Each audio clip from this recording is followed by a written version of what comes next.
Boa noite a todos. Bem-vindos a mais uma palestra do Centro Espírita Amor e Caridade. E o tema de hoje é o bem e o mal sofrer. Bom, primeiramente eu quero convidá-los a fazer uma prece para iniciarmos os nossos conteúdos de hoje. Pedimos a Jesus, nosso Mestre, que nos acompanhe durante esses estudos, esse momento de reflexão. Pedimos aos bons espíritos que protejam nossa casa, onde estivermos, para que possamos ter atenção plena nos conteúdos desse estudo. Pedimos aos nossos protetores que ampliem a nossa capacidade de sentir, de pensar e de elaborar essas reflexões dessa noite. Agradecemos por essa oportunidade de estarmos juntos, conectados, num momento tão delicado do nosso planeta, a fim de refletirmos sobre o Evangelho de Jesus, a nossa evolução e a nossa vida. Muito obrigada. Assim seja. O tema de hoje é um tema bastante contemporâneo, né? A gente está vivendo um momento muito difícil, onde os sofrimentos psíquicos se fazem presentes, né? No momento de pandemia, de perdas, medos, lutos, ansiedades, angústias. Então é um tema muito pertinente para essa situação que estamos vivendo hoje. E eu queria começar a ler um pedacinho de um poema da Cecília Meirelles chamado Rimagem. Onde é que dói na minha vida para que eu me sinta tão mal? Quem foi que me deixou ferida de ferimento tão mortal? Então, muitas vezes, a gente sente que os ferimentos, as dores psíquicas são mortais. Muitas vezes a gente sente que não vai sobreviver a uma dor, a um sofrimento até material, né? Eu falo da dor psíquica porque é aquela que, nesse momento, muitas vezes é que a gente sofre por estarmos sem liberdade, em isolamento, mas também tem os sofrimentos materiais, né? Que são as consequências desse momento. Sofrimentos de desorganização financeira, o sofrimento de desajustes no lar, né? O sofrimento que é causado por estarmos vivos. E a pergunta que fica para nós é: existe vida sem sofrimento? Existe vida aqui na Terra sem sofrimento?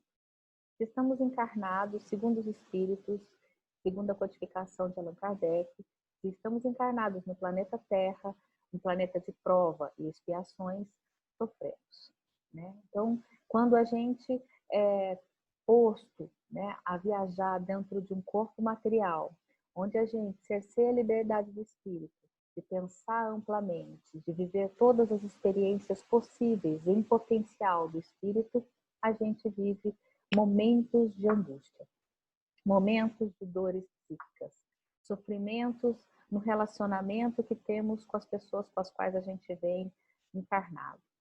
Então, neste planeta, dor, viver sem dor, é um privilégio só de espíritos puros, né, que sofreram não por suas próprias angústias quando encarnaram aqui, mas sim por presenciar o sofrimento de toda a humanidade, né?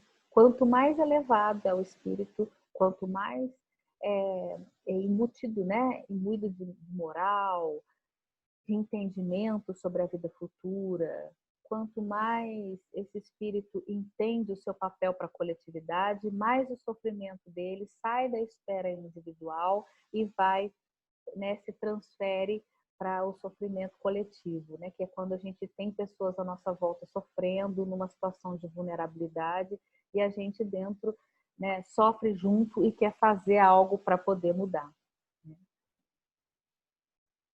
Sofrimento, né? Da etimologia da palavra sofrimento, nós temos aqui aguentar, sofrer, né? Levar, carregar. Então, quando a gente pensa em sofrimento, a gente pensa num fardo, um fardo difícil de carregarmos, mas não mais impossível, né? Será que é um fardo impossível? pode ser que seja difícil de carregar sozinho, pode ser que seja difícil de carregar em alguns momentos, né? Mas é algo que precisamos suportar, aguentar, sofrer. Então, se a gente pensar, né, na angústia, por exemplo, também, que são apertos, apertar, sufocar, é se sentir preso, né? O sofrimento é quando a gente fica impedido de fazer algo, a liberdade fica impedida de se expressar. Qual a liberdade, né, de quem está encarnado aqui na Terra? Que liberdade é essa que fica impedida de se expressar? Né? É a liberdade do espírito, né? A liberdade de manifestação plena das nossas possibilidades, das nossas potencialidades. Por que nós temos que carregar o sofrimento? Por que nós temos que sofrer? Né? Por que a gente tem que passar por situações tão desagradáveis? E muitas vezes, quando a gente está vivendo situações muito desagradáveis, é com Deus que a gente conversa. Né? É para Ele que a gente olha e fala assim, meu Deus, será que eu mereço passar por tudo isso? Gente, será que existe Deus? Porque olha que quanto sofrimento, quanta miséria, quanta fome, quanta injustiça, quanta desigualdade, quanta... Né? Então, a gente sempre questiona se há mesmo uma inteligência suprema, um Deus de bondade, um Deus de justiça, quando a gente se depara com um sofrimento, né, muito grande, alheio, mas também, muitas vezes, na nossa intimidade, quando a gente está sofrendo, a gente se pergunta por quê? Né? O que eu fiz para merecer isso? O que eu fiz para merecer tamanha dor, tamanha angústia? Né? Eu quero voltar. Se a gente é espírita, a gente fala, quero voltar para casa, não quero mais viver aqui. Então vem aquele sentimento de que nós não vamos suportar aquela situação que a gente está vivendo. E durante toda a passagem da humanidade aqui, né, houveram formas diferentes de sofrer. Né? Hoje em dia, você vê que à medida que a gente evolui, que a nossa cultura evolui, que a forma como a gente vive no mundo muda, os nossos sofrimentos também são diferentes. Então, nossos sofrimentos não são iguais de um século atrás. Né? As grandes patologias, os grandes sofrimentos mentais, elas são diferentes de época a época. Há sempre uma mudança da forma de sofrer, de acordo com a nossa evolução também mental e da nossa experiência emocional inserida dentro de uma sociedade. Então, não tem como a gente passar por aqui, né, sem sentir o impacto de estarmos vivos, sem sentir o impacto de nos relacionarmos com as pessoas em intimidade. E não tem como a gente viver sem sentir o impacto da matéria no nosso espírito. Então, esse impacto de encarnar e viver experiências desafiadoras de tempos em tempos faz parte do processo evolutivo o qual estamos vivendo, estamos inseridos. Agora, como é que nós vamos passar por isso? Como é que você vai passar pelas suas experiências? Pelo seu script, né? Pelo seu protocolo, né, de experiências. Tem uma frase que me veio à mente quando eu estava aqui preparando para vocês, que a gente fala muito, né? Principalmente quando alguém fala para a gente assim, está sofrendo muito, a gente fala assim, Deus dá o frio conforme o cobertor, né? Conforme a coberta. Será, né? Assim, eu fiquei pensando, na hora que eu li essa frase de novo agora, pensando aqui nessa conversa que vamos ter aqui, eu fiquei pensando, Deus dá o frio, né? Será que é Deus que proporciona o sofrimento? Né? Será que está na mão de Deus, assim, decidir, esse Deus, né, que castiga, que condena, decidir o fardo, o tamanho do fardo que cada um vai carregar aqui nessa experiência corpórea? Ou somos nós, né, que sofremos de acordo com aquilo que precisamos enfrentar? No Livro dos Espíritos, Kardec e os Espíritos, né, em suas conversas e seus estudos, nos deixam muito bem claro que quando nós infringimos a lei de Deus, que é a lei de amor, a lei de justiça, a lei de bondade, a lei de beleza, de contemplação, quando a lei de trabalho, né, a lei de progresso, toda vez que a gente infringe, né, uma lei de Deus, nós causamos um efeito na nossa história, né? Nós causamos ali uma mácula na nossa história. Nós vamos precisar fazer uma reparação na nossa história, no nosso tecido de experiências. Cada vez que a gente faz uma transgressão da lei de Deus, seja nas nossas relações com o outro, seja conosco mesmos, né? Seja na nossa relação até com a nossa religiosidade, toda vez que a gente, né, faz assim, falha feio com Deus, não é Ele que nos manda o frio, né? O que acontece? A gente vai precisar fazer a reparação. Então, quando a gente retorna para fazer um planejamento reencarnatório, quando a gente vai viver de novo, a gente vai ter que fazer ali um consertozinho. Nós vamos ter que reparar aquele tecido que ficou esgarçado, que a gente rompeu, que a gente não cuidou, né? Então, o frio, quem proporciona o tamanho do frio é o tamanho da nossa falta. Então, toda vez que a gente estiver sofrendo muito ou passando por um momento muito difícil, muito delicado, é preciso não pensar, nossa, por que Deus está fazendo isso comigo? Né? Nós precisamos tirar das costas de Deus, né? Essa responsabilidade de nos dar o frio, para a gente pensar se a gente tem cobertor ou não suficiente. Né? Porque se a gente foi capaz de fazer a transgressão lá no passado, é muito provavelmente que a gente hoje tem o recurso de fazer a reparação. E se a gente não tem o recurso, nós temos condições de correr atrás de ajuda para termos o recurso. Porque sabemos que se a lei de Deus é uma lei de bondade, né? Se as leis que regem todo o universo, toda a natureza, é uma lei de cooperação e de harmonia, se hoje nós não nos sentimos aptos para lidar com algumas situações sozinhos, obviamente que perto de nós vão existir recursos que vão nos auxiliar a fazer aquela reparação da melhor forma possível. Então, a resposta para essa pergunta para mim é não. Né? Não é Deus que dá o frio conforme cobertor. Somos nós que programamos as nossas reparações, os nossos sofrimentos de acordo com a transgressão cometida por nós da lei de Deus lá atrás, né? Quando falhamos a nossa capacidade de amar, quando falhamos a nossa capacidade de ser justo, quando fomos cruéis, né? Quando a gente foi muito sabendo de alguma situação, né? Sabendo da forma como deveríamos agir, agimos completamente avessos, né? À nossa consciência, nós temos que voltar e fazer aquilo, fazer a correção daquela situação. Toda a nossa ação no mundo, hoje, no presente, com as pessoas que a gente se relaciona aqui, provoca um efeito enorme na vida das pessoas. Então, quando eu me relaciono, por exemplo, em casa com os meus filhos, com meu companheiro, com minha companheira, com as pessoas do meu trabalho, eu impacto aquelas pessoas, eu provoco um efeito na vida delas. Se a minha ação for muito transgressora às leis de amor, às leis de justiça, eu vou ter que fazer uma reparação. Porque aquele efeito, né, aquela minha ação pode ter causado um efeito muito danoso na vida de outra pessoa. E a encarnação pode ser comprometedora, né? Pode comprometer a encarnação da pessoa, dependendo da ação, da gravidade da ação, né? Do impacto da minha vida na vida do outro. Então, eu não posso deixar passar batido, né? Eu me sinto responsável por aquilo que eu causei, sabendo, tendo consciência que eu não deveria ter feito, né? Tendo recursos emocionais para ter feito de outra forma, né? Tendo me comprometido, né, para fazer, para conduzir, no meio do caminho eu desviei a pessoa, por exemplo, dando um exemplo assim.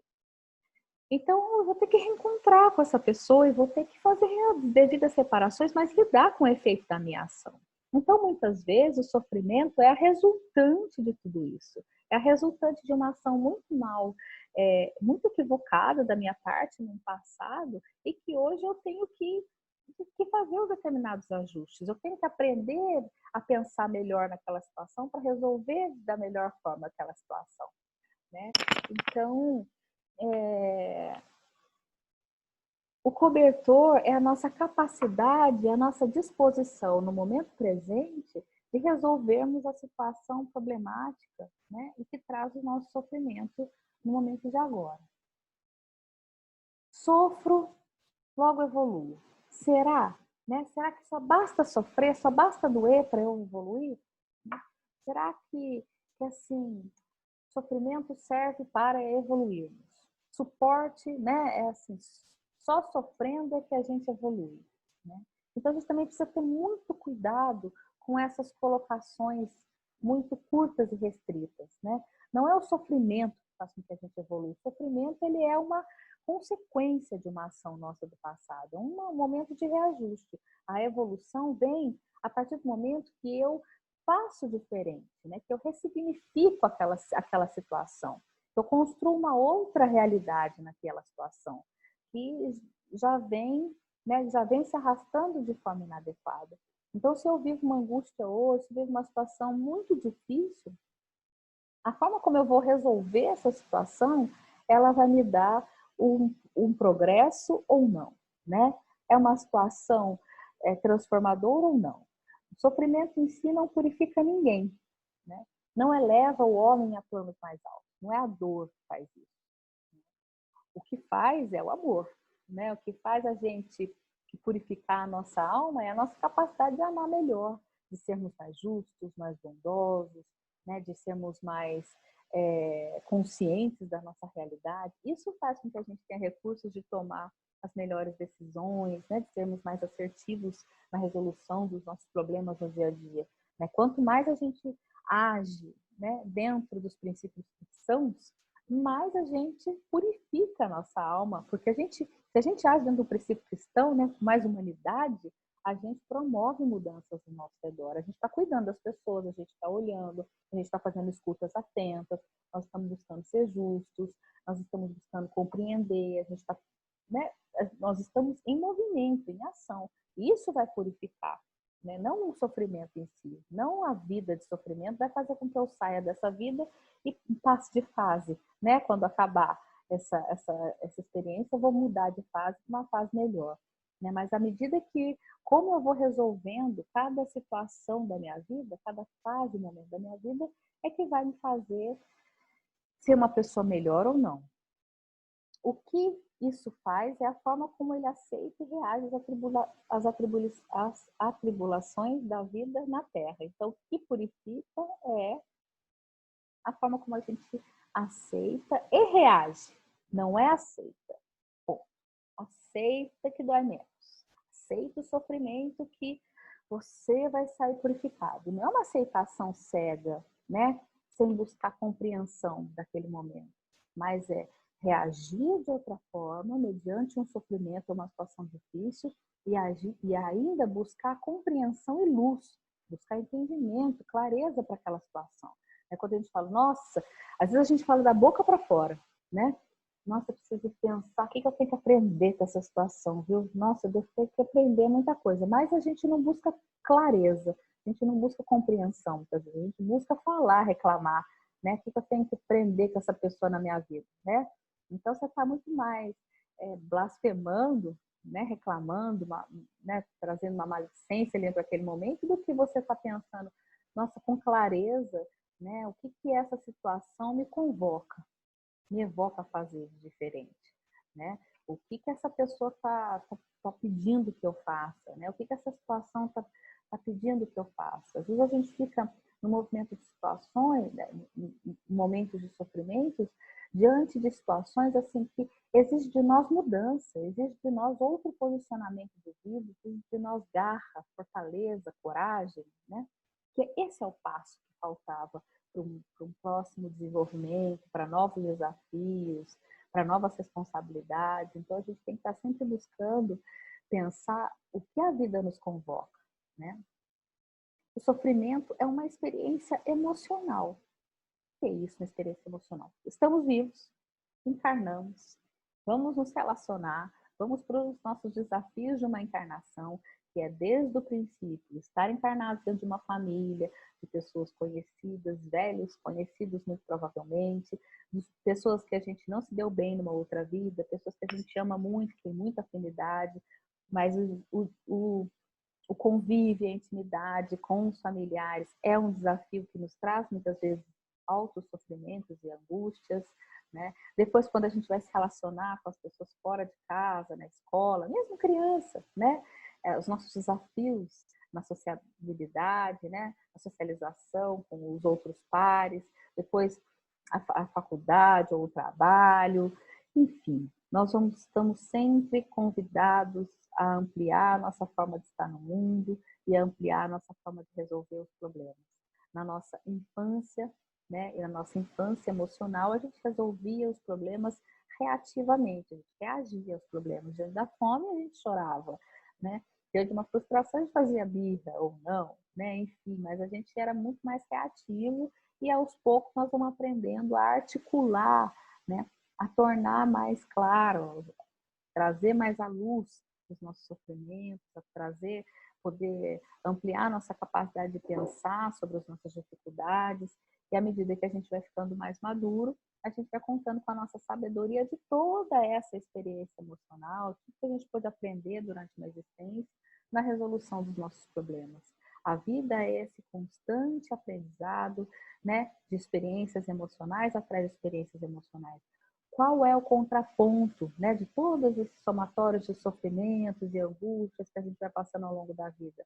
São as experiências quando elas dão certo, né? São aquilo que vem no pacote de uma encarnação que nos dá suporte, a religiosidade, os amores, a família que a gente vai formar, né, as alegrias com os filhos, né, as pequenas alegrias da nossa vida vão sendo o suporte para nos dar ali sustentação e base para aguentar todos os desafios de uma vida dentro de um planeta de provas de expiações e de uma vida de um espírito imperfeito, né?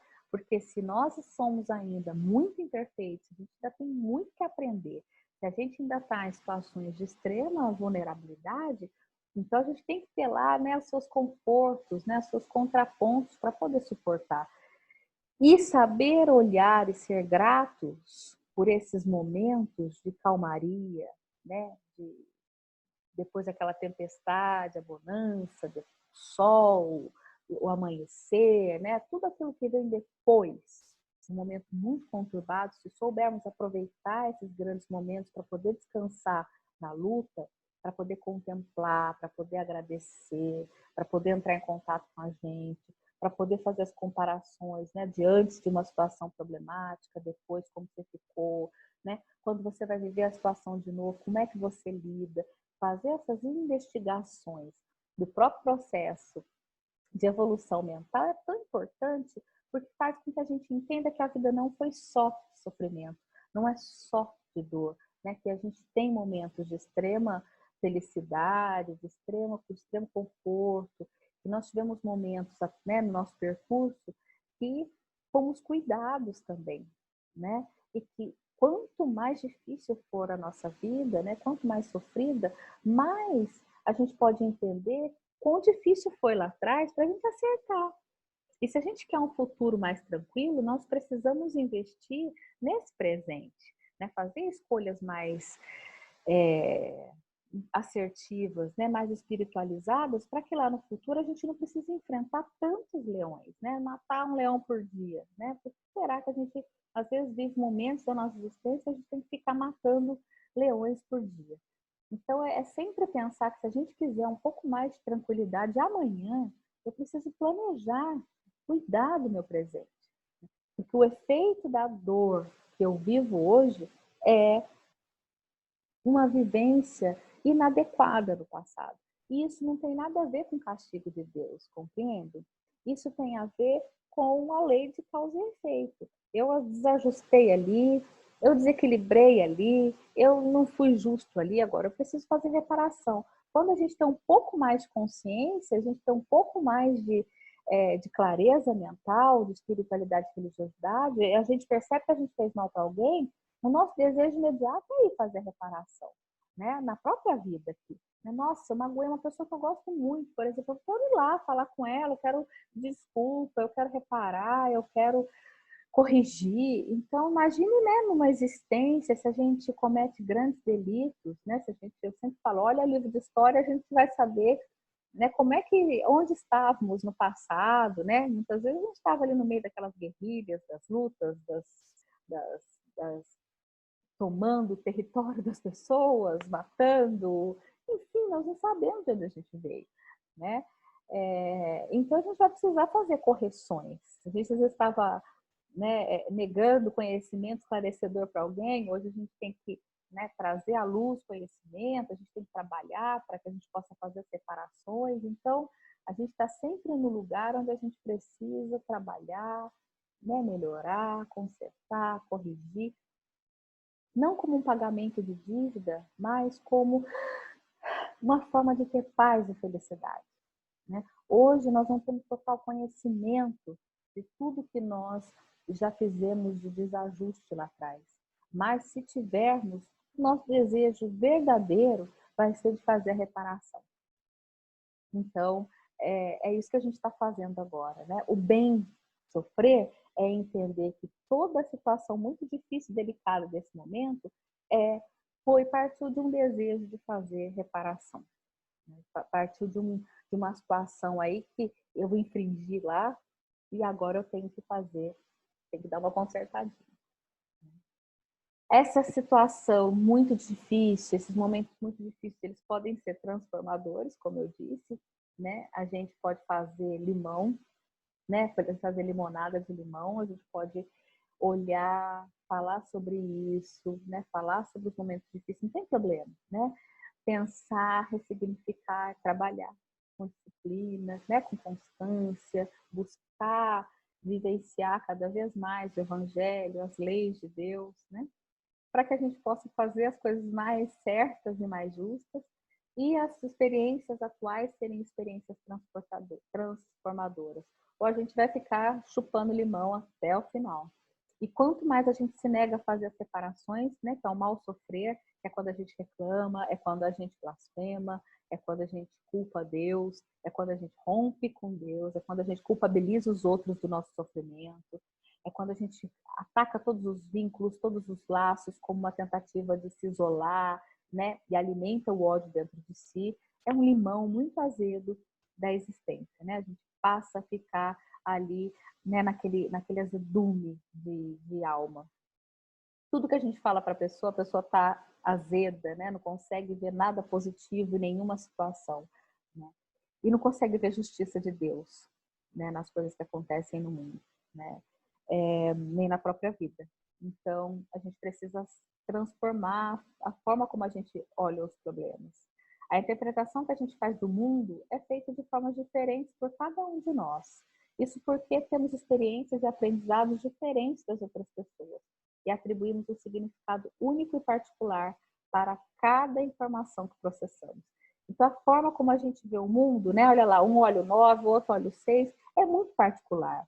Depende muito da nossa experiência. Então, a gente tem que ter muita compreensão quando alguém ainda também não está tendo capaz de enxergar o problema de uma forma mais ampla e permanecer ali do lado até que ela tenha condições e recursos para enxergar, né? Porque cada um vai olhar, né, o problema na sua perspectiva, né? Quando a gente vê assim uma briga familiar, é mais ou menos isso que acontece, né? Um fala do seu ponto de vista, o outro fala do seu, um fala a partir das suas experiências, né? O outro vai falar a partir das experiências né, da pessoa. Um sente mais, o outro acha bobeira tudo aquilo, um fica super magoado com alguma coisa, o outro acha, né? Então assim, a gente não julga o sentimento a forma que o outro sofre ou sente. Nós temos que nos disponibilizarmos para entender qual a forma que o outro está vendo a vida, né? Para poder viver de forma, às vezes, tão sofrida e ajudá-lo a repensar, a desconstruir crenças muito enraizadas, às vezes até milenares dentro de nós, refazemos a nossa forma de olhar o mundo e os problemas, até que a gente bem sofra, né? Até que a gente sofra de uma forma mais, vamos colocar essa palavra mais, né? Vai gerar algumas interpretações, mas é mais educada mesmo. Educada no sentido não de ser, vamos sofrer com classe, né? Não é isso. Mas educação moral do espírito, clareza, conhecimento sobre a vida futura, sobre a vida passada. Quanto mais a gente tem conhecimento sobre as nossas experiências, né? Quanto mais a gente tem conhecimento sobre a doutrina espírita, por exemplo, uma doutrina tão consoladora, mais ampliada é a nossa forma de ver os nossos sofrimentos, as nossas dores, as nossas angústias, e muito provavelmente esses sofrimentos durem menos tempo, né? A gente fica sem dormir menos tempo. A gente vai buscando se conhecer, buscando analisar situações e mais, gente, a gente pede ajuda, né? Se a gente sabe, aprende e fala assim, tem uma coisa acontecendo de errado comigo, né? Eu não tô bem, eu não tô sabendo lidar com essa situação, eu tô causando já na minha família, eu já tô atacando tudo. Peraí, para, né? Eu vou lá, medito, eu faço minhas orações, eu faço a minha leitura, algo vem. Se a gente não souber contar com a espiritualidade, a ajuda que a espiritualidade tem para nos dar, nós vamos ficar muito desamparados sozinhos, e a equipe aqui atrás, preparada e pronta para nos assessorar. Basta que a gente toque o telefone, né, e dê uma ligadinha e fala, ó, estou pronta para receber, né? Por isso que a gente faz uma prece antes de uma palestra dessa, para tentar ampliar aqui os nossos canais sensíveis e ficar pronto para receber informações que vão nos auxiliar, que vão nos ajudar, né? A prece é isso, é assim, modificar os nossos canais de contato. A gente está muito encarnado muitas vezes, né? Nós estamos muito materializados. A gente está muito atento aos barulhos e fenômenos materiais, né? O celular, as distrações da vida. Então, a meditação constante, a prece constante faz com que a gente faça essa mudança de conexão. A gente troca a sintonia da rádio para ouvir outras sintonias, né? Sem chiado, sem interferência, para que a gente possa ter calma para entender o que os espíritos estão querendo nos dizer, como eles estão querendo nos conduzir. O tempo todo, o nosso anjo da guarda, assim, 24 horas está com a gente, pronto para nos auxiliar naquilo que a gente precisa, não para nos dar respostas para eliminar um sofrimento, não para nos dar solução de um problema, mas para nos dar condições de pensar, para nos dar força, para nos amparar, para não nos deixar sozinhos diante das situações mais difíceis e delicadas da nossa vida. E a perspectiva muda tudo, né? Essa é uma analogia que eu trago sempre na minha fala, porque ela me ajuda muito, né? De qual ponto eu estou olhando? Eu estou no caminho, né? Mas se eu subo um pouco mais, eu consigo ver um horizonte, né? Se eu olho sob a perspectiva espírita, se eu olho sob a perspectiva do Evangelho, né? Se eu me conecto com algo mais alto, para que transcende a minha capacidade de pensar, né? Que transcende as minhas percepções materiais, que transcende essa mente agitada que a gente fica, preocupada, raivosa, angustiada. Se a gente sobe um pouco mais a nossa atenção, se a gente traz conhecimento mais ampliado para pensarmos os nossos problemas do dia a dia, nós vamos ter outras perspectivas de soluções, que são soluções mais ampliadas, mais verdadeiras, mais legítimas, que nos ajudam a transformar as situações difíceis em algo mais possível e mais claro. Então, a gente precisa na estrada, de vez em quando, né? Nos textos evangélicos fala muito isso, né? Da necessidade de se afastar no deserto para meditar. Gente, isso é tão importante nos tempos de hoje. A gente vai para o deserto hoje dentro de casa, né? Então a gente fala assim, ah, gente, eu preciso de um pouco de silêncio. O que é o deserto? É zero estímulo, né? Você não tem nada, é terra para tudo quanto é lado, né? Então isso a gente diminui, ir para o deserto em tempos contemporâneos é diminuir todos os estímulos que possam chamar a minha atenção para que eu possa ouvir tanto a voz que tem dentro de mim, quanto aquela que está fora ali tentando me auxiliar. Então, nós precisamos ter a prática constante, diante dos momentos mais difíceis da nossa vida, a prática da meditação. O nosso recolhimento no próprio deserto, para que a gente encontre o oásis do Evangelho, né?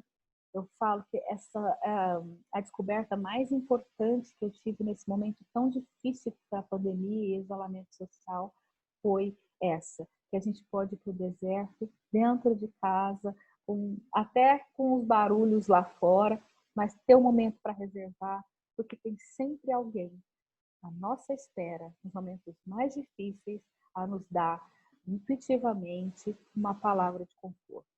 Nós nunca estaremos sozinhos. Então, isso é ter fé, né? Isso é ter fé raciocinada, é você não se desesperar. O bem sofrer não é não sofrer. O bem sofrer não é não sofrer, não tem vida na Terra sem sofrimento, né? Então, a gente fala assim, a gente precisa tomar muito cuidado com aquelas pessoas que falam assim, não pode sofrer com isso, né? Se a gente não consegue, às vezes, controlar, né? Não é que não pode. Então, se eu estou sofrendo, qual a melhor forma de eu passar por essa situação? De eu pensar por esse problema? Porque se eu estou vivo, eu me deixo afetar pelas situações de estar vivo.